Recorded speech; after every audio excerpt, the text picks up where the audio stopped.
Hello everyone. Today we are going to discuss the second category of evidence, which is a circumstantial or indirect evidence. Circumstantial evidence is that evidence which relates to the series of other facts. The chain of facts by experience have been found to be so closely associated with the facts in issue in relation to the cause and effect that they lead to some definite conclusion. तो circumstantial evidence से आप क्या समझते हैं? ये एक series है, एक लाइन ऑफ फैक्ट्स है, तथ्यों की एक के बाद एक जो कड़ी बनती जाती है वो है ये जो चेन ऑफ फैक्ट्स हैं, जो ये तथ्य का एक सीरीज़ है, विच इज़ फॉर्म्ड या which is found to be closely associated, जो आपस में बहुत अभिन्नता से जुड़ी हुई हैं with the facts in issue, जो कि तथ्य प्रमाणित होने बाकी हैं उनके साथ, on the basis of cause and effect. और इससे हम कहाँ पहुँच पाएंगे? To a definite conclusion. तो जब इस तरह की जो सीरीज ऑफ फैक्ट्स होते हैं, these are considered to be circumstantial evidence. Circumstance से आप मतलब समझते हैं कि क्या हालात रहे होंगे उस समय। It is the testimony of a witness as to the other relevant facts from which the facts in issue may be inferred. Testimony का मतलब होता है गवाही of a witness, जो भी witness की गवाही होती है regarding the relevant facts, जो भी matter under consideration है, जो केस चल रहा है उससे संबंधित जो मैटर है उसके संबंध में जो विटनेस की गवाही होती है, जिससे कि फैक्ट्स इन इशू में भी इन्फर्ड, ताकि हम पता लगा पाएँ कि आखिर हुआ क्या था। It is considered as circumstantial evidence. Circumstantial evidence is always direct and primary. तो ये सीधा सीधा डायरेक्ट होता है और प्राइमरी होता है, सबसे पहल सर्कमस्टेंशियल एविडेंस होता है। That is the facts from which the existence of the fact in issue to be inferred must be proved by a direct evidence, which means ये वो तथ्य होते हैं जिनसे जो फैक्ट्स इन इशू हैं, जिनको हमें इन्फर करना है, पता लगाना है, उनको प्रूव किया जा सकता है इन सर्कमस्टेंशियल या डायरेक्ट एविडेंस की मदद से। एग्जाम्पल से समझते हैं इस बात को। मान लीजिए A is charge with the murder of B. A ने बी का मर्डर किया, ऐसा उसके ऊपर चार्ज लगा है। In this case 2 sorts of evidence में बी गिवन। तो इस केस में 2 तरह के एविडेंसेस दिए जा सकते हैं। पहला, विटनेस में come and say that A killed be in their presence. तो कुछ गवाह आ सकते हैं और वो कहेंगे कि भाई ए ने बी को मारा है, हम लोग वहीं पे मौजूद थे उस समय। But it may happen that none saw the occurrence. लेकिन ऐसा भी हो सकता है कि किसी ने वो घटना होती हुई नहीं देखी है। पहले केस में ऐसा हो सकता है कि लोग आए, गवाह आए और ये कहें कि ए ने बी को मेरे सामने मारा है, मैंने खुद अपनी आंखों से देखा है। लेकिन दूसरा केस क्या हो सकता है कि किसी ने भी उस घटना को अपनी खुद की आंखों से नहीं देखा है। The prosecution may lead evidence to the fact that A and B were seen going towards the bank of a river. तो prosecution क्या करेगा? वो बताएगा कि A और B को देखा गया था साथ में नदी किनारे जाते हुए। That 2 hours after that A alone was seen coming back. और 2 घंटे बाद ए अकेला वापस आ रहा था, ऐसा भी देखा। और ये भी कि उसके कपड़ों पे ब्लड के निशान थे। और फिर आधे घंटे बाद A was seen with B's dead body and was round on the bank of the river. तो उसी के ठीक आधे घंटे बाद A जो है B की डेड बॉडी के साथ था, जिसको कि बैंक ऑफ रिवर पे देखा गया.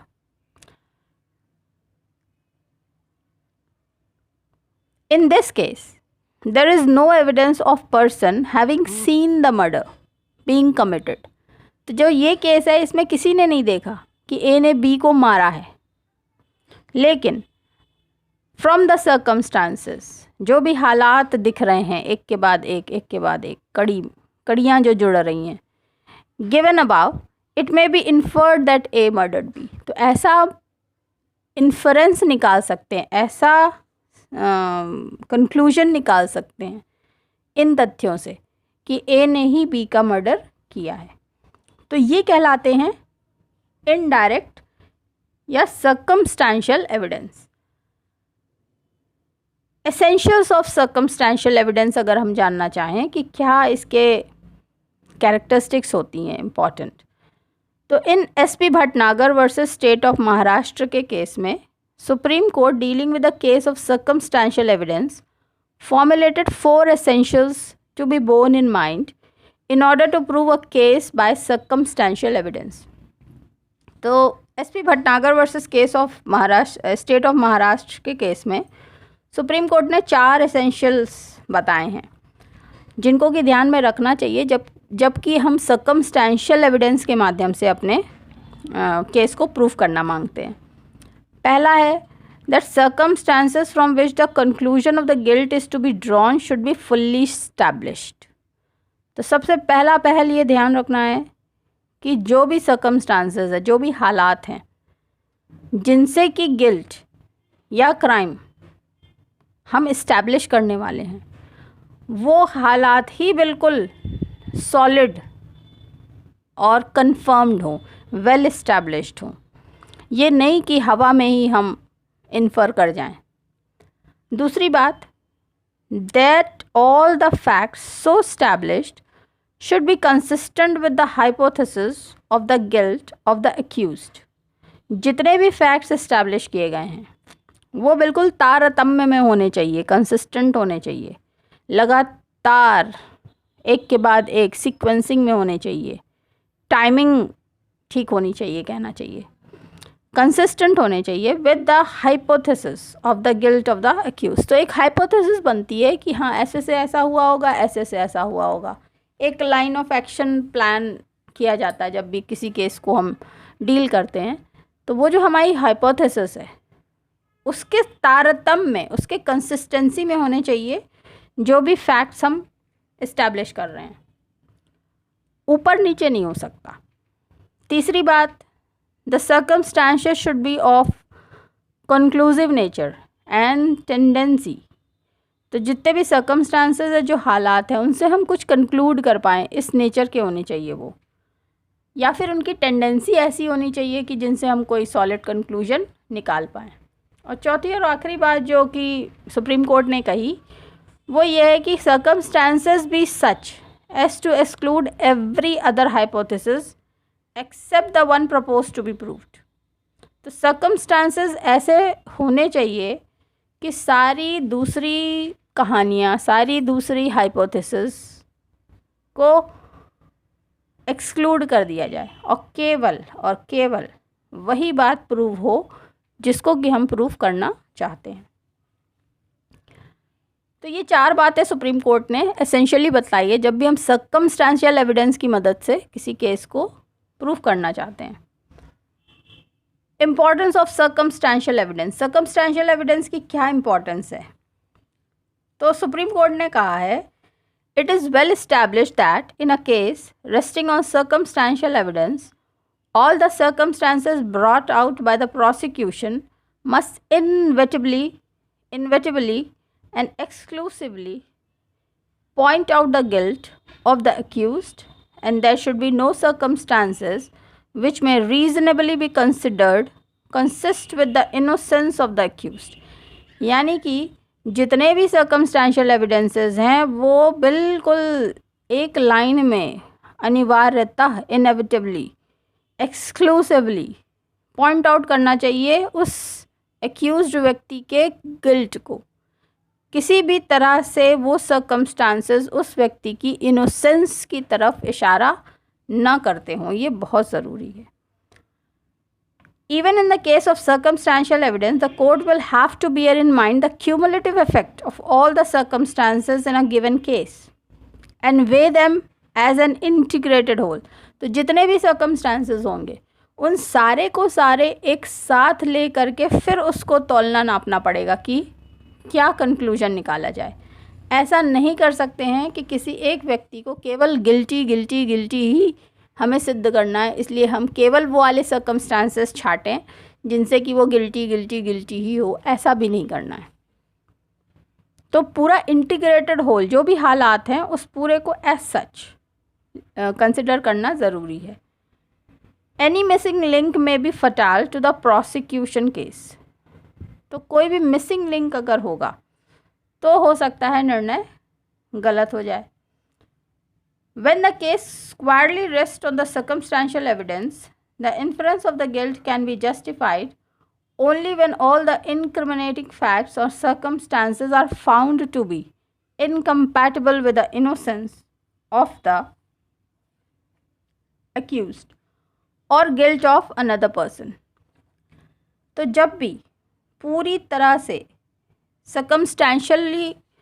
circumstantial evidence पे बेस्ड होता है कोई भी केस और इन्फरेंस ऑफ गिल्ट, देन जो गिल्ट है उसको जस्टिफाई तभी किया जा सकता है जबकि सारे ही फैक्ट्स और सर्कमस्टांसेस आर इनकम्पैटिबल, बिल्कुल भी मैच नहीं करते with the innocence of the accused. In the case of Dayaram versus state Delhi administration, the accused stabbed his partner. जो अक्यूज था उसने चाकू मारा था अपने पार्टनर को। There being enmity between them, though no one was present at the site when he was apprehended by passers by. Immediately after the incident, the Supreme Court upheld the conviction on the basis of circumstantial evidence alone. Thus, in exceptional case, circumstantial evidence can be basis of conviction. तो इस case में कोई present नहीं था, फिर भी supreme court ने circumstantial evidence के बेस पे कन्विक्शन इस्टेब्लिश किया था।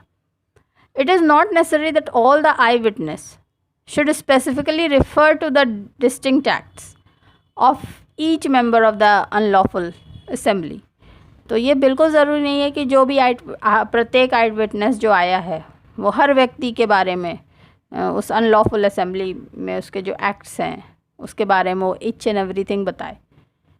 The seriousness of the injuries may well be appreciated by the court seeing the injured man. तो जो सीरियसनेस है इंजरीज़ का वो कोर्ट खुद देख सकता है कि इंजर्ड मैन में कितनी सीरियस इंजरीज थी। It encompasses the instruments used and the articles recovered from the scene of occurrence। तो सीन ऑफ ऑकरेंस यानी जहाँ पे वो हादसा हुआ है वहाँ से ये सब आर्टिकल्स इस्टेब्लिश हो जाते हैं, ऐसा कोर्ट स्वयं कर सकता है और करता भी है। For example in a murder trial, the instrument by which the murder is committed is brought into court room for the inspection of the court and the jury। तो जिस इंस्ट्रूमेंट से मर्डर हुआ था वो कोर्ट रूम में लाया गया ताकि कोर्ट और जूरी उसको देख सके। This kind of evidence is addressed directly. तो ये थिंग है, जो भी चीज़ आई है वो it is a thing, so it's a direct evidence. According to the senses of जज and jury it is called real evidence. तो जज और जूरी क्योंकि खुद देख रहे हैं इसलिए इसको रियल एविडेंस की संज्ञा दी जाती है। It is also called immediate evidence. Immediate evidence भी है भाई ये, and is considered to be very satisfactory kind of evidence. तो खुद देख करके निर्णय करना कि इस इंस्ट्रूमेंट से अगर किसी को मारा जाए तो क्या होगा। Now this is a very satisfactory kind of evidence. Similarly, the court can well appreciate the seriousness of injuries by seeing the injured man.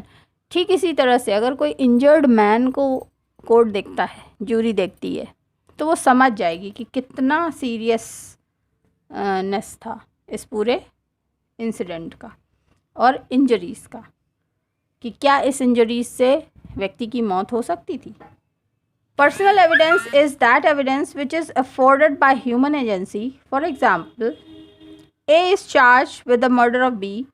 Witness come and dispose before the court to the effect that they saw A killing B. Here the evidence reaches the court through human agency, which is a personal evidence. तो personal evidence साथ में होता है कि अगर A ने B का murder किया और कोई आकर के जो विटनेस है वो खुद बोले कोर्ट के सामने कि मैंने खुद देखा इसको A को B को मारते हुए, तो क्योंकि वो पूरा एविडेंस जो है वो ह्यूमन फॉर्म में कोर्ट के सामने जा रहा है, इसलिए वो कहलाता है पर्सनल एविडेंस. तो सर्कमस्टेंशियल एविडेंस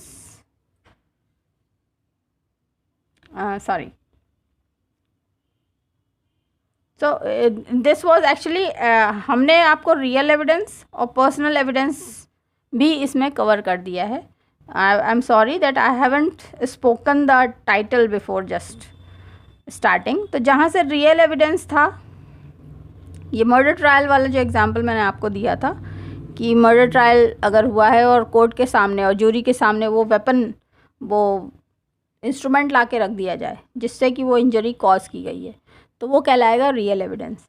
जबकि पर्सनल एविडेंस वो कहलाएगा जब व्यक्ति खुद आकर के कोर्ट में कहे कि मैंने देखा है ए को बी को मारते हुए, तो वो क्योंकि ह्यूमन फॉर्म में कोर्ट के सामने पहुंचा है, इसलिए वो कहलाएगा ह्यूमन एविडेंस या पर्सनल एविडेंस. तो आज हम लोग ने इस वीडियो में सर्कमस्टेंशियल एविडेंस कवर किया है और साथ ही साथ तीसरी कैटेगरी जो थी रियल एंड पर्सनल एविडेंस वो भी कवर की है. नेक्स्ट वीडियो में we will talk about hearsay evidence. तो नेक्स्ट वीडियो में हम लोग बात करेंगे हियरसे एविडेंस के बारे में, which is very important, very very important. और साथ ही और भी एविडेंसेस के टाइप्स हम लोग उसमें डिस्कस करते जाएंगे. So keep learning. Bye bye for now. God bless you all.